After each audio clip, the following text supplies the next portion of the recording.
Okay, guys, I got some really interesting information for you. If you've got a mortgage, credit cards, car loan, anything like that, I got some news for you guys. All right. Back in 1968, and I have posted this video to my timeline. Okay. Please go to my timeline and check this video out. It says, pay attention if you have a mortgage. Watch that video, please. But I'm going to give you a rundown really quick. Basically, this case in 1968 proved that a mortgage was actually a loan that you actually take out against your CQV trust. So you, the entity, when you sign your name and your wet signature on the line, and they're collecting your social security number so they can access your CQV trust. That's why they ask for your social security number for any kind of a loan. It's not for identification. It's so they can access your CQV trust. And when you're going to work and they want your social security number, that's so that you can work to put money into your CQV trust. You understand? All of this stuff, they're not telling you. All right. So here's how this works. You go in and you sign on the dotted line for a loan. All right. Basically what you're doing is you are securing your own money from your CQV trust. That signature is the money. All right. So what you're doing is you're providing the money for the loan, whether it be credit card, mortgage, car loan, whatever it is. You are providing the money. That money does not come from a bank. Okay. The bank actually issues you the check, but the bank is not putting any of their own funds as that loan. It's your money already. All right. They're just accessing it for you. But then, according to that agreement, even though it's not legal, they are collecting on the loan plus interest. This is how they're extorting the money, not just from the living entity, but from your CQV trust, because they are not paying that money back to your trust. Do you understand? And they eke out, how much you can borrow, like as if you have to, you have to have a credit score and you have to have all this shit, right? It's your money. Get that through your head. All right.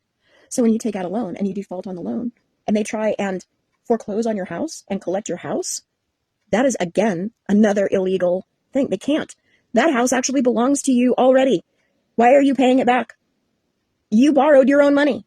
And you can prove this in court because this guy did it in 1968.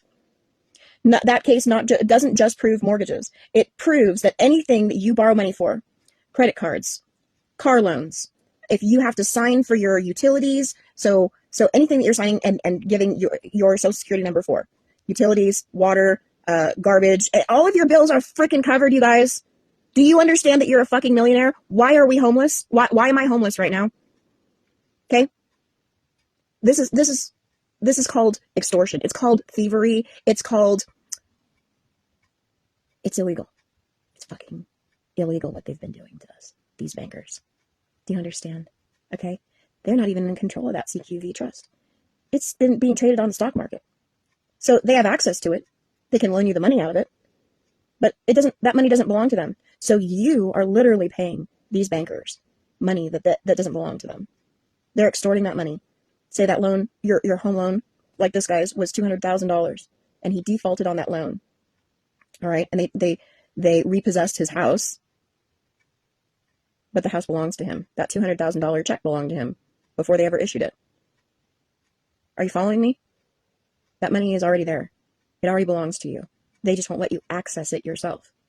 And therefore, you have to go through a bank and have them access it for you. And then they pretend that they actually loaned you that money, when in fact, they loaned you your own money.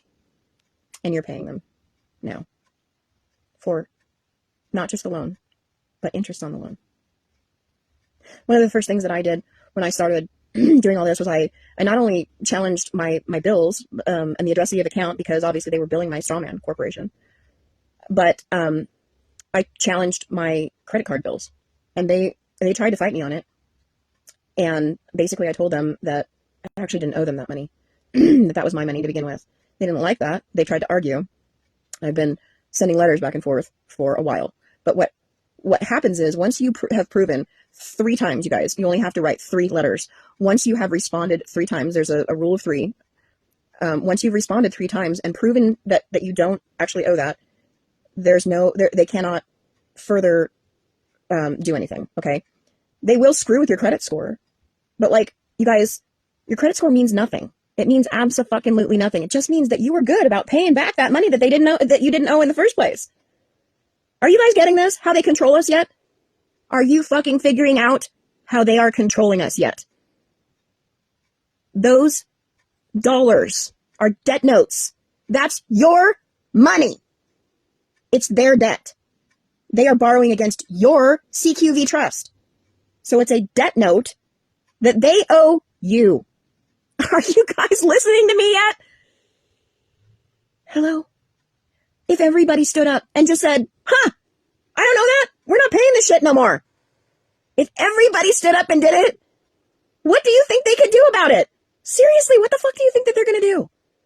They know that you don't owe that money to them. They know that.